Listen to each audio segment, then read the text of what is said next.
नमः। श्री महावीराय नमः। श्री द्वादशांग श्रुतदेव्यै नमः।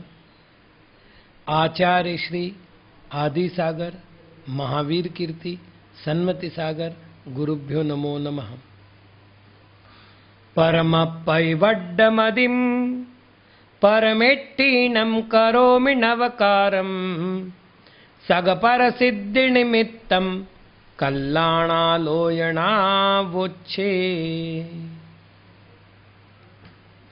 कल हम 17वें पद्य की चर्चा कर रहे थे। 17वां पद्य है मलसत्तराजिणुत्ता वय विषये जाविराहणा विविहा सामय्या कमय्या खलु मिच्छामि दुक्कडं हुज्ज। 70 मल जो व्रत विषयक है, मेरे द्वारा यदि उसकी कोई विराधना हुई हो तो मेरा वो दुष्कृत्य मिथ्या हो जाए। कल यहाँ तक का प्रकरण हुआ था। कल हमने चर्चा की थी कि व्रत से भयभीत होकर के जो जीव व्रत लेने से दूर रहते हैं वो अपनी आत्मा का अहित करते हैं। किंतु एक महत्वपूर्ण विषय तत्वार सूत्र के पहला जो सूत्र है, तत्वार सूत्र के पहले सूत्र में एक बड़ी महत्वपूर्ण बात कही है। सूत्र है सम्यक दर्शन ज्ञान चारित्राणि मोक्ष मार्ग। इसकी टीका करते समय आचार्य भगवंत पूज्यपाद महाराज ने एक प्रश्न उठाया कि ये क्रम क्यों है। नियमानुसार सूत्र होना चाहिए था सम्यक ज्ञान दर्शन चारित्राणि मोक्ष मार्ग। क्यों? क्योंकि द्वंद्व समास से एक नियम बनता है कि जिसमें अक्षर कम होते हैं उसको पहले रखा जाता है। तो ज्ञान में 2 अक्षर है, दर्शन में 3 है, चारित्र में 3 है।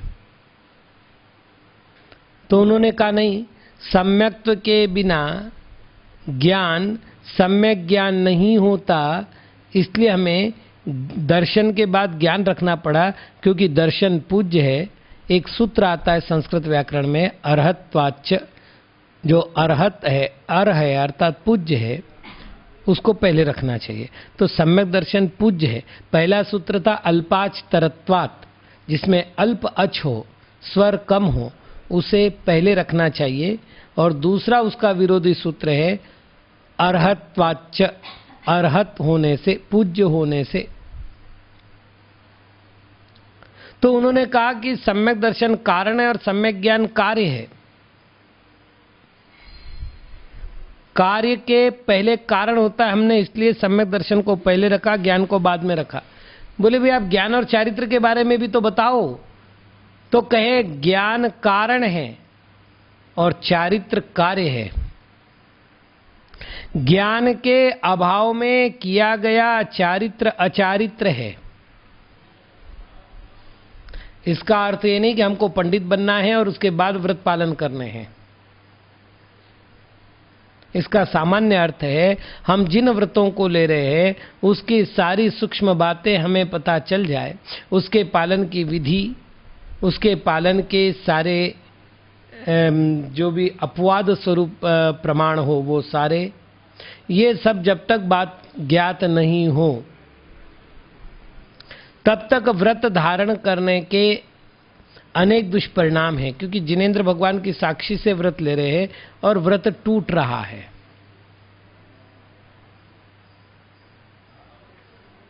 तो हमें व्रतों में दूषण ना लगे ये प्रयत्न करना है, उसके लिए उत्साहपूर्वक व्रत पालन करना है। व्रत नहीं लेना अपराध है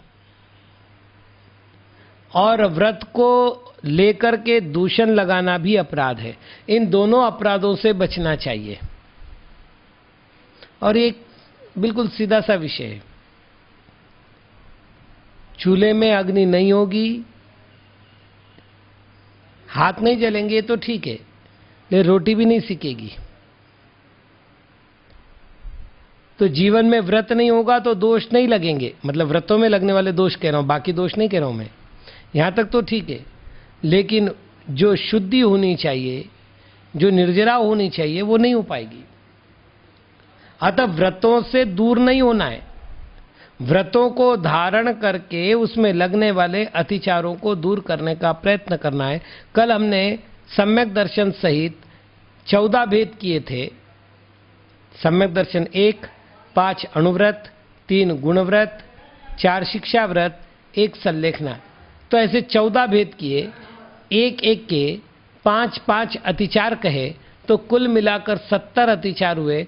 इन 70 अतिचारों में जो दोष लगा है, हमने उसकी कल आलोचना की। अब आगे बात करते हैं कि सामायिक में जो दोष लगाओ। अब सामायिक का अर्थ यहां सामायिक नहीं लेना है, सामायिक का अर्थ यहां करना है सामायिकादि क्रियाएं। इस विषय में थोड़ा सा इतिहास जानना जरूरी है। नियमानुसार जो व्रत मुनिराज के हैं वही व्रत गृहस्थों के हैं, नाम की अपेक्षा। जैसे अहिंसा व्रत मुनि का है, अहिंसा व्रत श्रावक का है। सत्य व्रत मुनि का है, सत्य व्रत श्रावक का है।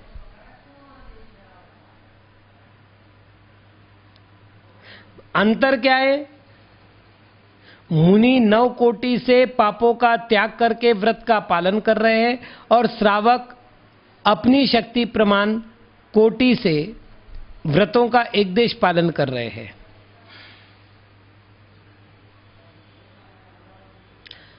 अब दूसरी बात, जो मुनियों के आवश्यक है वही श्रावकों के आवश्यक है।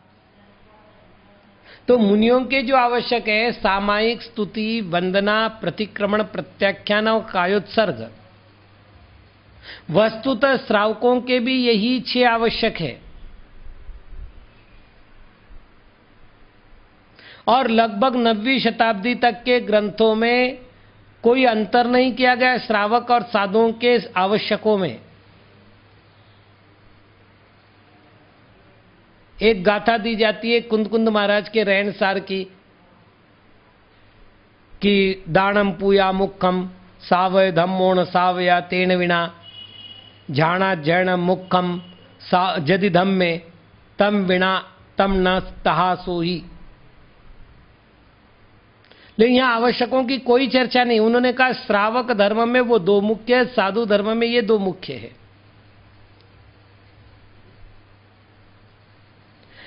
आचार्य पद्मनंदी महाराज हुए जिन्होंने पद्मनंदी पंचविंशतिका लिखी। यहां तक आते आते श्रावक धर्म और साधु धर्म में काफी अंतर आ रहा था। उसको देख करके उन्होंने एक छंद अतिरिक्त रूप से डाल दिया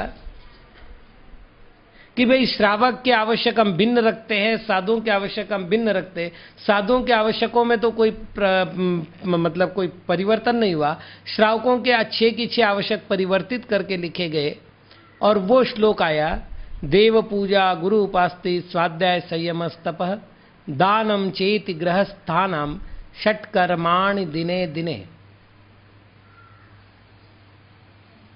मतलब 800 साढ़े 800 वर्ष तक जो परंपरा रही वो दोनों के आवश्यक समान रूप से थे। और यदि हम चरणानुयोग के आदि ग्रंथों का आलोडन विलोडन करते हैं तो बहुत स्पष्ट हो जाएगा कि साधु के जिस सामायिक काल को उन्होंने सामायिक कहा है, श्रावक को पूजा को सामायिक कहा है।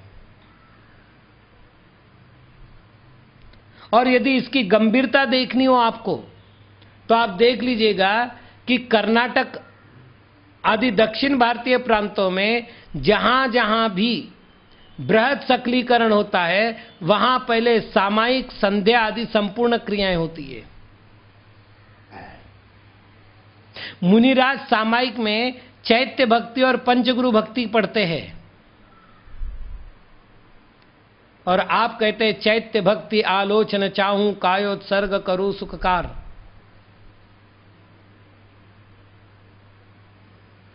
तो बहुत अंशों में ये एक समानता थी, लेकिन जैसी जैसी विषमता आना आरंभ हो गया, हमारे आचार्यों ने अनुशासन बनाने के लिए एक व्यवस्था कर दी कि भाई आप एक काम करिए, श्रावकों के ये 6 आवश्यक आज से हम स्वीकार करते हैं, आप इनका परिपालन कीजिए, आप अपने धर्म को निर्दोष रूप से रखिए। चूंकि एक आचार्य युग दृष्टा होता है, और बहुत स्पष्ट आपसे कहूं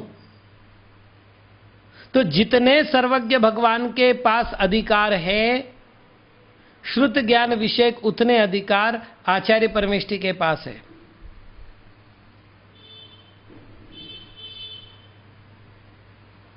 तो आचार्य परमेष्ठी अपने युगानुकूल धर्म का उपदेश देते हुए दोनों ही धर्मों को, अर्थात श्रावक धर्म और मुनि धर्मों को सुरक्षित रखते हैं। यथा योग्य जो भी परिवर्तन करना है, उस परिवर्तन को चरणानुयोग स्वीकार करता है, यदि मूल से जुड़ा रहता है तब तक। मतलब जो आचरण मूल से जुड़ा हुआ है, वहां तक उनको स्वीकार करने में चरणानुयोग में कोई विधि विशेषता नहीं आती। तो एक समय था जहां सामायिक आदि आवश्यक मुनिराज के भी थे और सामायिक आदि आवश्यक श्रावकों के भी मान्य थे। ऐसे समय में सामायिक आदि जो क्रिया है, अब इस आदि शब्द से क्या लेना है? सारे आवश्यक। सामायिक आदि जो क्रिया है, उन क्रियाओं में, आवश्यक क्रियाओं में प्रमाद के कारण से मेरे द्वारा कोई स्मृति विभ्रम हो गया हो और मैंने आवश्यकों का परिपालन नहीं किया हो। आवश्यकों का परिपालन 2 रूप से होता है, एक यथा काल और दूसरी यथा विधि। उदाहरण आपको बता रहा हूं। देव पूजा के लिए एक नियम है, अष्ट द्रव्य पूजा पौराणिक काल में करनी चाहिए, पुष्प पूजा माध्याह्निक काल में करनी चाहिए और दीप पूजा सायंकाल में करनी चाहिए। यदि मैंने कहा मैं शाम को मंदिर नहीं जा पा रहा हूं इसलिए सुबह ही मैं दीप पूजा कर लूं, तो आवश्यक पूरा हुआ ये नहीं कह पाऊंगा, क्योंकि क्रिया पूरी हुई है, यथा काल नहीं हुआ है। तो एक तो यथा काल होना चाहिए और दूसरा यथा विधि होना चाहिए। जैसी विधि कही गई है, बोले कुछ करे कुछ, हो रहा है। हम जब पंचामृत अभिषेक देखते हैं खूब हंसते हैं। लोग कह रहे हैं धाराम घृतस्य शुभ गंध गुणानुमेया, हे प्रभु मैं घी की धारा कर रहा हूं और वहां पर वो घी का लेपन कर रहे। इति श्री चंदनानुलेपनम, वहां कह रहे हे भगवान मैं तुम्हें चंदन का अनुलेपन कर रहा हूं, और वहां कलश में चंदन डाला, भरपूर पानी डाला और भगवान पर डाल दिया। अब ये लेपन कहां हुआ? ये तो अभिषेक हुआ।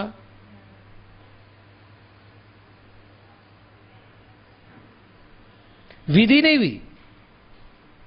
एक श्रावक मेरे पास बहस करने के लिए आए, 13 पंथ 20 पंथ 13 पंथ 20 पंथ। मैंने उससे कहा देख भैया, मैं निर्वस्त्र रह करके साधना करना पसंद कर रहा हूं, मैं निर्वस्त्र हूं।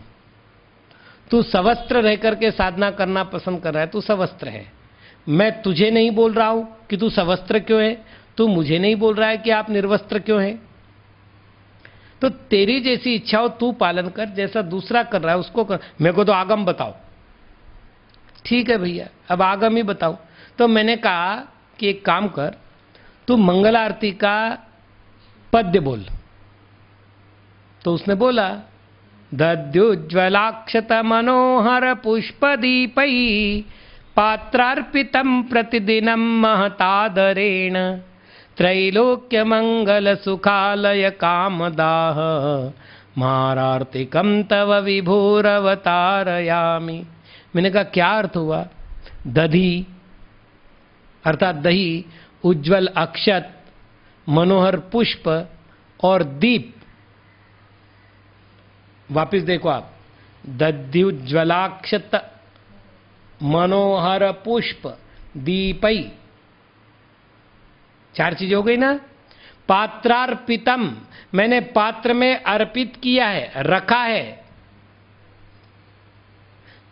पात्रार्पितम प्रतिदिनम महतादरेण, और ये जो मैं कार्य कर रहा हूं बड़े आदर के साथ कर रहा हूं, रोज रोज कर रहा हूं।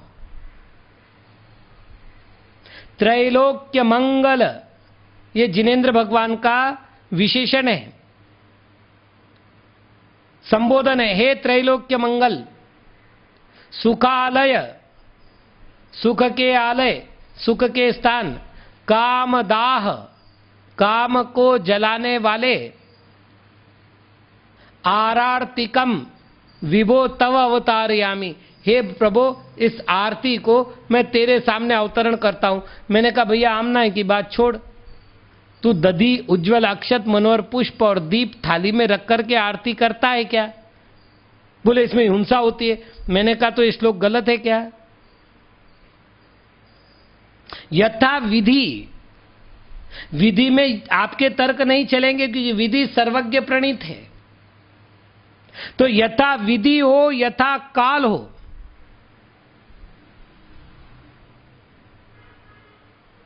यह आवश्यक पालन करने की विधि है।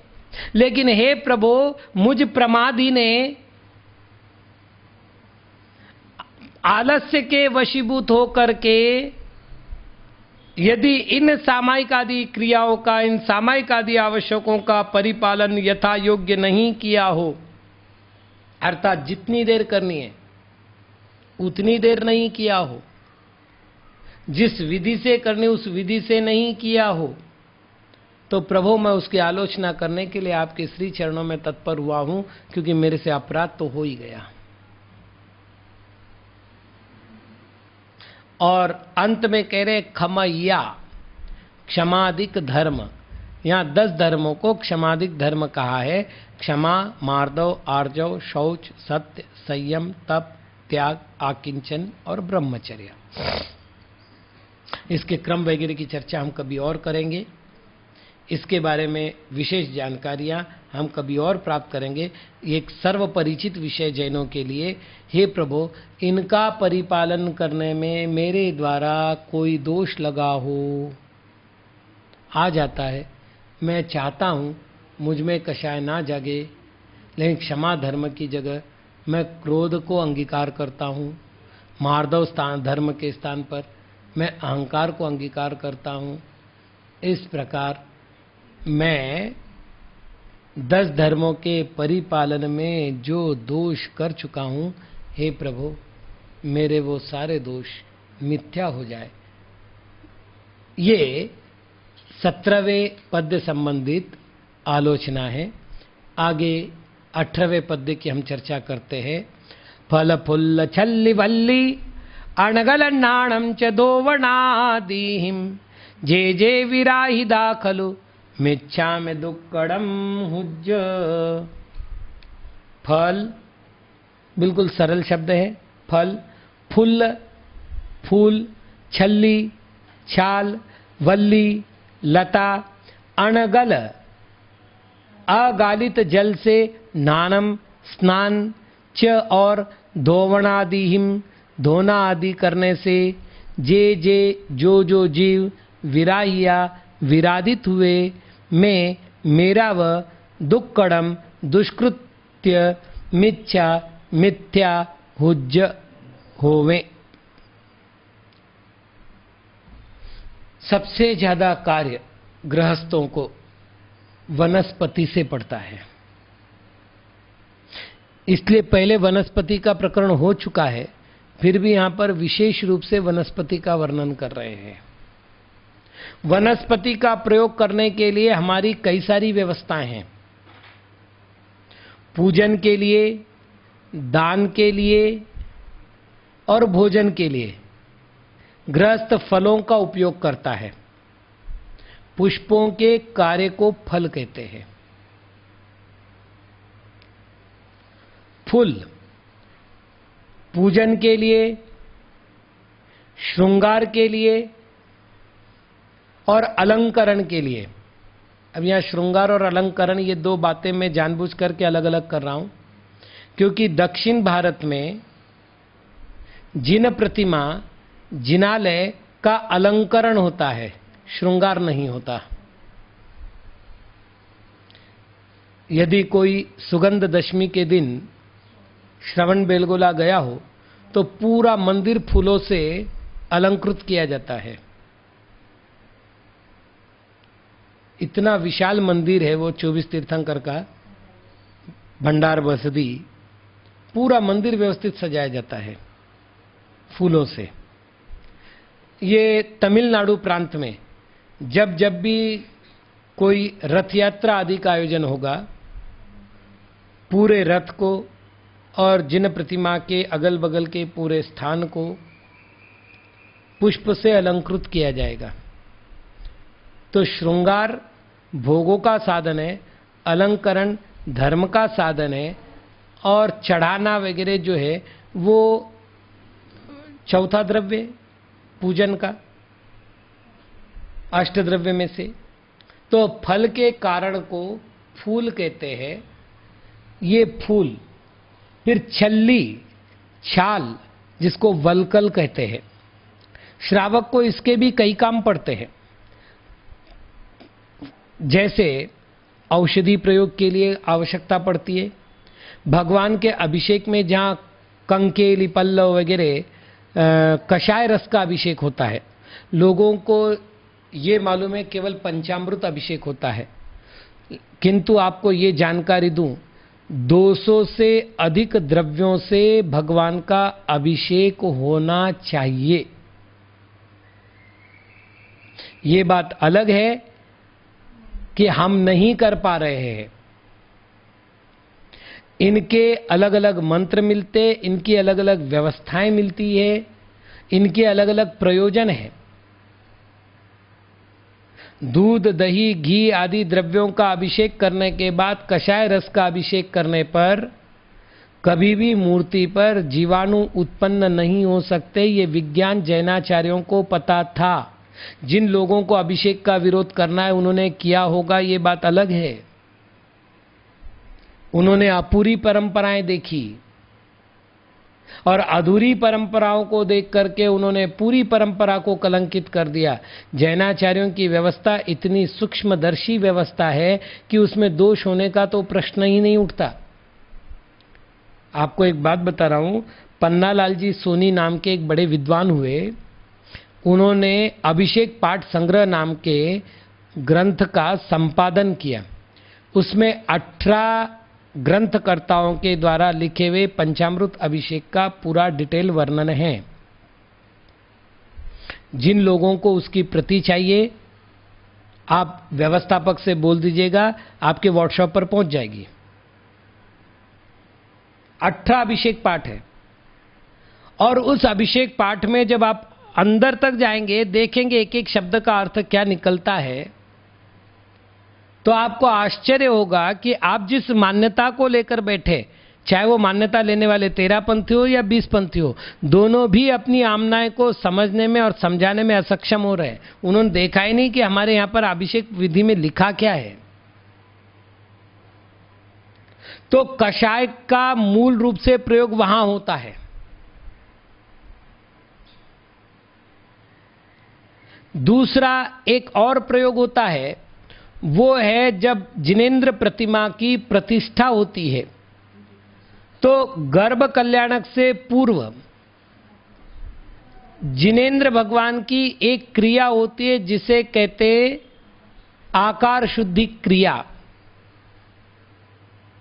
और उस आकार शुद्धि में कषायले रसों का ही प्रयोग होता है।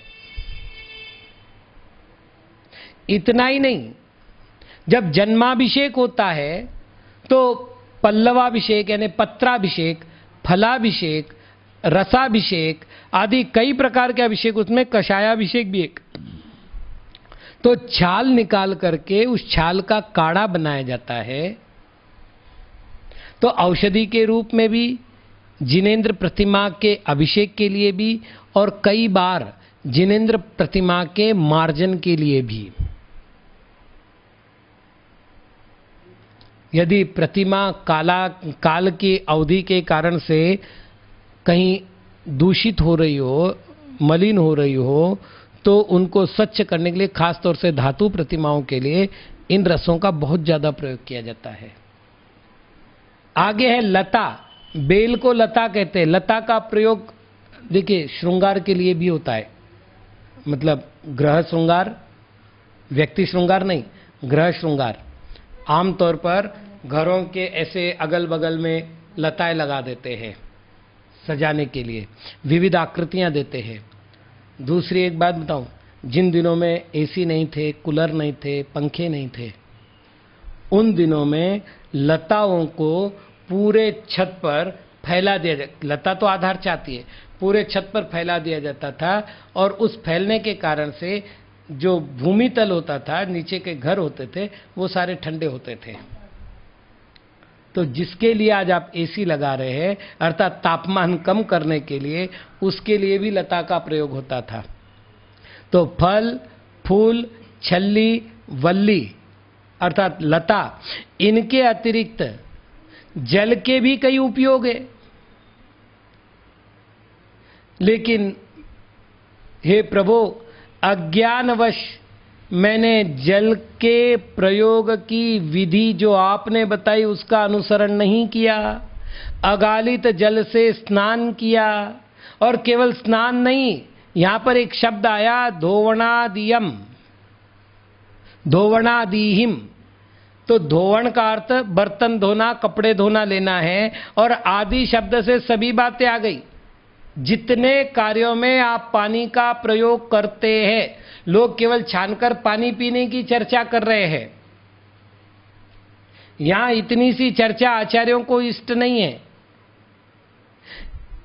इसके अतिरिक्त भी पानी के जो जो प्रयोग किए जा रहे हैं, वो प्रयोग पानी छान करके ही किया जाना चाहिए। अब पानी छानने की विधि तो संभवतः आप लोगों को पता है, जैन होने के कारण एकदम संक्षेप से बता रहा हूं। जिस बर्तन में आपको पानी छानना है, उससे बहुत बड़ा कपड़ा हो, कपड़ा मोटा हो, जिसमें से सूर्य की रोशनी नहीं दिख सके, उस कपड़े को दुहेरा कर दो और अच्छी तरह झोल में रख करके उसको ऊपर रख दो। उसके बाद पहले पानी छानो, थोड़ा सा पानी छानकर बर्तन भी साफ करो, कपड़ा भी साफ करो। उसके बाद पूरा पानी छानो। पानी छानने के बाद वो कपड़ा आपको उल्टा करके जिस बाल्टी से या जिस बर्तन से आपने पानी निकाला है, उस बर्तन पर उल्टा करके रखना है। वो पानी जो छना हुआ था, उसमें से कुछ पानी उस बर्तन पर, मतलब कपड़े पर डालना है, जिससे वो जीवानी पूरी कपड़े में आ जाए। वो जीवानी विधिवत उसी पानी में छोड़ना है जिस पानी के स्रोत से हमने पानी लिया था। ऐसा पानी 48 मिनट के लिए, मतलब अंतर्मूर्त के लिए शुद्ध माना गया है। इस पानी में यदि लवंग डाल दी जाती है, मतलब जिसका स्वाद बदल जाए, जिसका रंग बदल जाए, जिसका स्पर्श बदल जाए। आजकल लोग प्रासुक पानी का अर्थ केवल गर्म पानी करते हैं, गलत है। गर्म पानी प्रासुक है कि नहीं? तो है, लेकिन गर्म पानी ही प्रासुक है तो नहीं। जिसका स्पर्श बदल गया, जिसका रस बदल गया, जिसका गंध बदल गया, जिसका वर्ण बदल गया, वो सारे पानी प्रासुक है। इसका तो मूलाचार भी आपको प्रमाण दे सकता है। तो कुल मिलाकर हे प्रभु, अगालित पानी का प्रयोग मेरे द्वारा हुआ हो या वनस्पति का प्रयोग करते समय मैंने वनस्पति जीवों की रक्षा का भाव मन में रखते हुए भी असावधानीवश उनकी विराधना की हो, तो मेरे मन में इन दोनों कर्मों के प्रति पश्चाताप है। हे प्रभु, आपके श्री चरणों में मैं नतमस्तक हूँ और अपने उन दोनों दोषों की मैं आलोचना करता हूँ। आज इतना ही। ओम नमः।